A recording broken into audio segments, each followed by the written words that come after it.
We have one of the strongest advanced economies going through COVID in the world.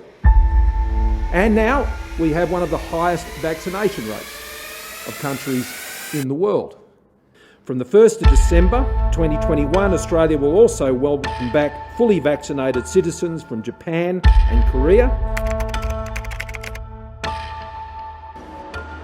We're living through a candidate-driven market that really I don't think anyone has experienced before. If you're an employee, you pretty much can ask for whatever you want, especially in the kitchen.